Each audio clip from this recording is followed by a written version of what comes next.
Kembali lagi di Minecraft dan ini dia Infinix Note 30. Infinix Note 30 ini dirilis di Indonesia di sekitar bulan 6 dan harganya di 2,5 juta kembali 1000, tepatnya 2499. Secara desain ini cakep. Bagian sampingnya, framenya memang plastik, tapi plastiknya itu kayak metal. Lalu di bagian belakangnya ini seperti kaca bagian belakangnya. Tapi memang katanya ini bahannya kaca. Saya agak sulit ya membedakan ini kaca atau plastik.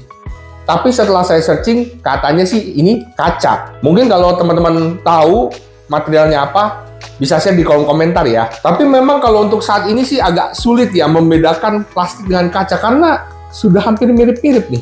Tuh. Dan ini cukup tebal sih ini kalau diketok.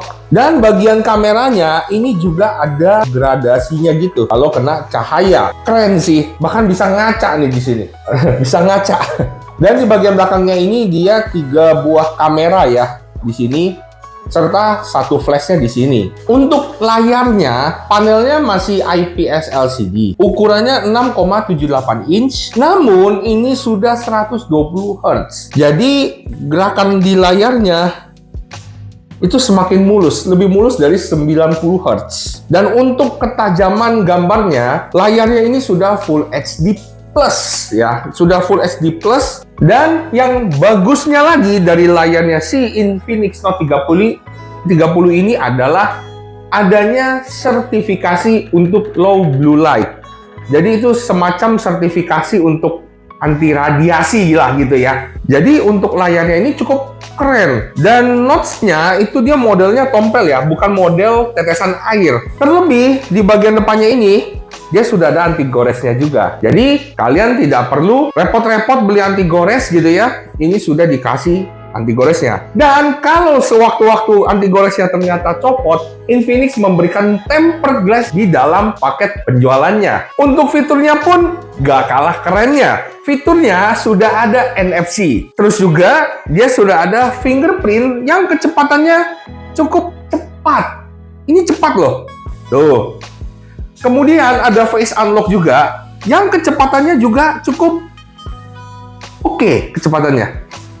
Langsung terbuka. Ini cukup cepat untuk fingerprint dan face unlock-nya. Kemudian untuk speakernya ini sudah ada sistem dari JBL. Dan dia speakernya di atas dan di bawah. High res juga untuk speakernya. Dan ada satu fitur lagi yang mungkin bisa bermanfaat buat para gamer, yaitu ada X Arena. Jadi aplikasi ini kalau dibuka dia ada openingnya dulu dan langsung ada pilihan game yang terunduh di handphone ini. Dan di X Arena ini teman-teman bisa menggunakan mode bypass charging. Jadi bypass charging ini ketika handphone ini dicas, dayanya akan langsung ke mainboard, jadi tidak masuk ke baterai.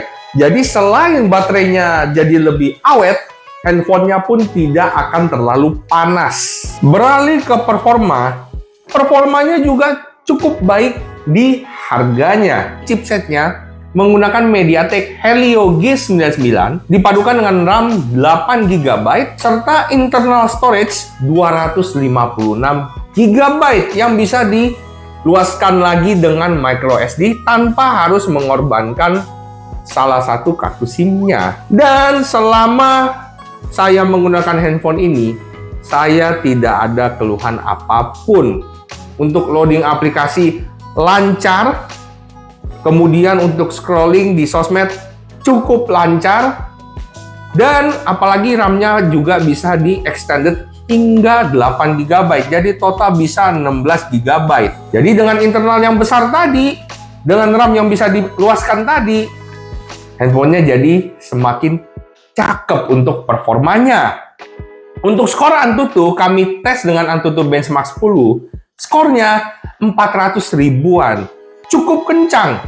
Dan untuk Geekbench 6, single core-nya di 700-an, dan untuk multicore-nya itu ada di 2000-an. Jadi untuk harganya ini sudah cukup oke untuk performanya. Sekarang saya akan tes bermain game di Infinix Note 30 ini dan saya akan masuk ke aplikasi X Arena. Nah, dia ada openingnya ya. Dan di sini ada 3 game yang akan saya tes, yaitu Subway Surf, Mobile Legends Bang Bang, dan Genshin Impact. Saya mulai dulu dari Subway Surf. Mulus, lancar di sini. Ya, apalagi 120 Hz ya. Tuh. Ya, untuk Subway Surf ini dia nggak ada settingan grafis apapun. Jadi settingan grafisnya sudah ya sesuai gamenya aja. Tidak ada settingan apapun dan lancar ya. Oke, jadi main Subway Surf di sini lancar. Sekarang langsung pindah ke game kedua, Mobile Legends. Sudah masuk ke game Mobile Legends dan ini kita lihat dulu settingan grafisnya. Dia settingan grafisnya refresh rate-nya tinggi dan bisa hingga super. Kemudian grafis juga tinggi dan bisa hingga ultra. Tuh. Tapi kita coba main di settingan sesuai dengan gamenya. Wow, ini mulus ini main di sini. Enteng ini. Settingan grafisnya aja udah lumayan, refresh rate-nya tinggi. Enteng ya main Mobile Legends di Infinix Note 30 ini. Cukup mulus. Nah, ini coba kita lawan.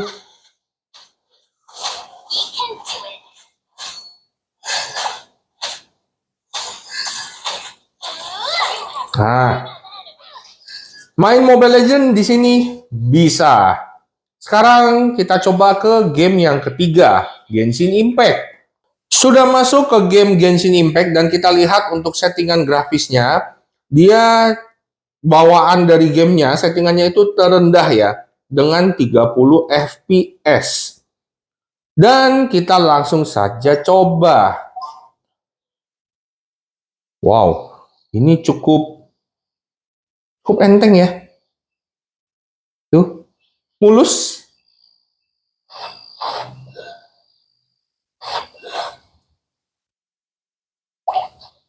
Kita coba serang. Masih cukup oke loh main Genshin Impact di Infinix Note 30 ini. Oh, terkadang ada sedikit aja loading. Tapi ini masih cukup oke. Tapi saya cukup penasaran dengan grafisnya. Apakah masih bisa dinaikkan untuk settingan grafisnya? Kita coba di rendah saja. Dan kita buat di 60 fps. Ini saya benar-benar penasaran ini. Wow, gambarnya jadi bagus loh. Dan ini teman-teman bisa lihat ya. Mulus. Wah, keren nih handphone. Keren. Jadi secara performanya ini cukup baik. Dan untuk main Genshin Impact bisa. Lalu soal baterainya 5000 mAh. Untuk pengecasannya dari 0 hingga 100 butuh waktu 1 jam lebih lah kira-kira. Dan untuk keiritannya, ya untuk baterainya karena memang secara performa baik, jadi mungkin baterainya ini tidak seirit yang dibayangkan. Memang secara penggunaan untuk saya, dengan baterainya ini memang tidak terlalu irit ya, apalagi kalau misalkan digunakan untuk main game, memang tidak terlalu begitu irit, tapi dibandingkan dengan performanya yang cukup kencang, jadi saya merasa ini setara antara performa dengan baterainya, karena memang baterai tidak terlalu irit meskipun 5000 mAh, tapi secara performa dia cukup baik, cukup kencang. Lalu ke sektor kamera, kameranya 64 megapiksel dipadukan dengan kamera depth 2 megapiksel serta kamera QVGA. Dan untuk hasil tangkapan gambarnya, sebenarnya hasil gambarnya cukup bagus. Dan untuk mode di kameranya dia ada mode AI dan mode 64 megapiksel. Tapi jujur saat saya tes mengaktifkan mode AI dengan kamera 64 megapiksel, saya malah merasa warnanya kurang pekat gitu. Tapi ketika mode 64 megapikselnya dimatikan, malah saya merasa justru bagus gambarnya. Tapi kembali lagi ke selera masing-masing pengguna, karena mungkin ada yang menggunakan 64 megapiksel ini untuk mendapatkan ketajaman gambar ya, mungkin. Tapi kalau misalkan untuk warna yang dihasilkan, ini sudah cukup oke. Tapi kalau mode AI-nya dimatikan ya atau dinonaktifkan, warnanya jadi kurang begitu pekat. Jadi kalau mau mengincar warnanya, lebih baik mode AI-nya diaktifkan. Ini dia perekaman kamera dari Infinix Note 30 di 1080p dengan 60 fps.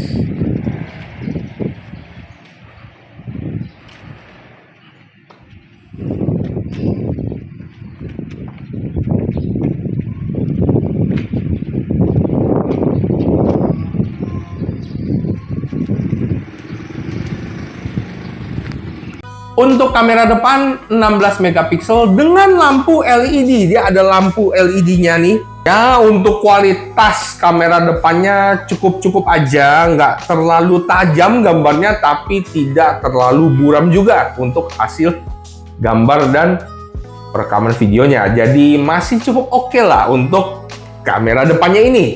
Ini dia perekaman kamera depan dari Infinix Note 30 di 1080p dengan 60 fps dan terlihat sekeliling.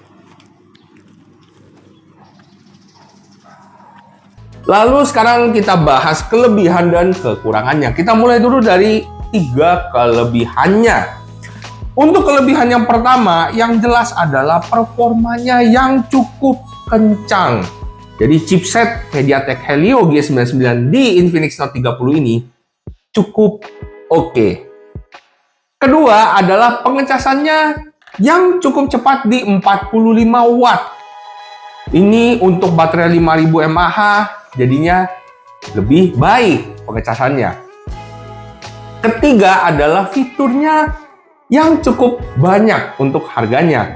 Seperti misalkan ada NFC, ada X Arena yang termasuk ada bypass chargingnya, kemudian juga ada JBL untuk speakernya, jadi dia sound by JBL. Lalu setelah saya searching juga, ternyata handphone ini katanya ada IP53. Jadi handphone ini pun juga tahan akan cipratan air. Ini fiturnya cukup oke sih untuk harganya. Namun kami mendapatkan beberapa kekurangan ya. Ada 3 kekurangan di Infinix Note 30 ini. Kekurangan pertama adalah di sektor baterainya. Jadi karena performanya yang agak kencang, mungkin itu mengorbankan daya tahan baterainya. Jadi memang untuk baterainya tidak begitu irit untuk 5000 mAh di Infinix Note 30 ini. Yang kedua adalah speakernya. Memang sudah oke untuk speakernya, apalagi ini sudah dituning sama JBL, tapi saya merasa suaranya kurang begitu kencang. Memang hasil suaranya bagus, tapi kurang begitu kencang aja untuk suaranya. Dan yang ketiga adalah di bagian tombolnya, ini agak mendem untuk tombol powernya, jadi agak kurang nyaman bagi saya untuk menekan tombolnya ini, agak mendem tombolnya. Overall untuk Infinix Note 30 ini saya no complain sih. Fiturnya banyak dan apalagi dia juga ada sertifikasinya seperti IP53, kemudian sertifikasi di layar depan, dan dia juga sudah dituning sama JBL juga, dan performanya juga cukup cepat. Jadi saya no komplain sama handphone ini. Namun mungkin yang perlu dipikirkan adalah baterainya. Ya wajar lah, ada performa yang kencang, ya tentunya itu mungkin akan mengorbankan daya tahan baterainya. Tapi bukan berarti handphone ini buruk, karena baterainya pun juga tetap besar 5000 mAh. Jadi secara performa, secara fitur, handphone ini benar-benar bisa dipertimbangkan. Itu aja review today's dari kami mengenai Infinix Note 30 ini. Jangan lupa like, subscribe juga, dan terima kasih telah menonton.